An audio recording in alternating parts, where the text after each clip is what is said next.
ছবিটাও জানবো, কারণ বিশ্বজিৎ রয়েছে কাকদ্বীপ থেকে, অপেক্ষা করছে। বিশ্বজিৎ, কাকদ্বীপের কি ছবি? ঝড় বৃষ্টি শুরু হয়েছে, প্রশাসনের তরফে কোনো বিশেষ উদ্যোগ?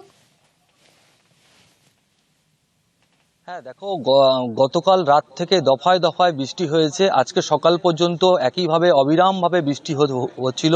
তবে কয়েক ঘন্টা অতিক্রান্ত কিন্তু বৃষ্টিটা একটু কম আছে। তবে একটা দমকা বাতাস কিন্তু যেটা অনুভব করা যাচ্ছে, এবং যেটা সবথেকে বড় বিষয়, 15ই আগস্ট পর্যন্ত যে এই যে কাকদ্বীপ সহ যে উপকূলীয় এলাকায় যারা মৎস্যজীবী তাদেরকে সমুদ্রে যেতে নিষেধাজ্ঞা করা হচ্ছে, এবং সেই নিষেধাজ্ঞা জন্য কিন্তু কড়াকড়ি নজরদারি চালানো হচ্ছে সুন্দরবন পুলিশ জেলার বিভিন্ন কোস্টাল থানার তরফ থেকে।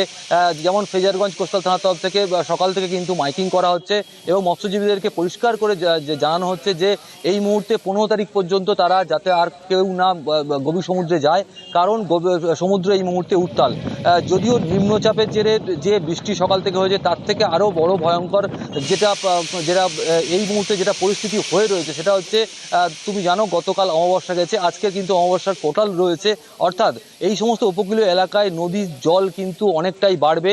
একদিকে বৃষ্টি এবং অন্যদিকে যদি অমাবস্যার কোটালের জেরে জল বাড়ে, আর তারপরে এই যে যেটা আবহাওয়া দপ্তর থেকে যেটা মনে করা হচ্ছে যে 60 থেকে 70 কিলোমিটার একটা গতিবেগে বাতাস বইতে পারে, সেক্ষেত্রে কিন্তু সুন্দরবনের যে উপকূলীয় এলাকার যারা মানুষজন রয়েছে তাদের যে তারা কাঁচা মাটির বাঁধ রয়েছে, তাদের কিন্তু সেই সমস্ত মাটির বাঁধ কিন্তু ক্ষতিগ্রস্ত হতে পারে, এমনটাই কিন্তু যেটা মনে করা হচ্ছে। সেই কারণেই প্রশাসন কি কিছু বিশেষ ব্যবস্থা নিচ্ছে? কাকদ্বীপ মহকুমা প্রশাসনের,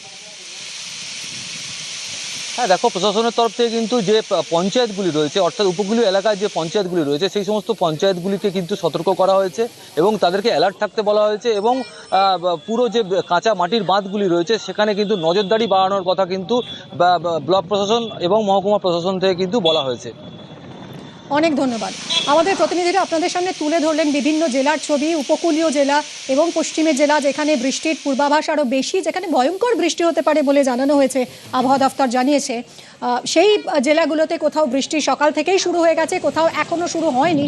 দক্ষিণবঙ্গে আকাশে আজ দুর্যোগের মেঘ, প্রবল বৃষ্টির পূর্বাভাস উপকূল এবং পশ্চিমের জেলায় অতি ভারী বৃষ্টির পূর্বাভাস, কারণ উত্তর বঙ্গোপসাগরে শক্তি বাড়াচ্ছে নিম্নচাপ, শক্তি বাড়িয়ে গভীর নিম্নচাপে পরিণত হচ্ছে নিম্নচাপ, যদিও প্রশাসন একেবারে প্রস্তুত পরিস্থিতি সামাল দিতে।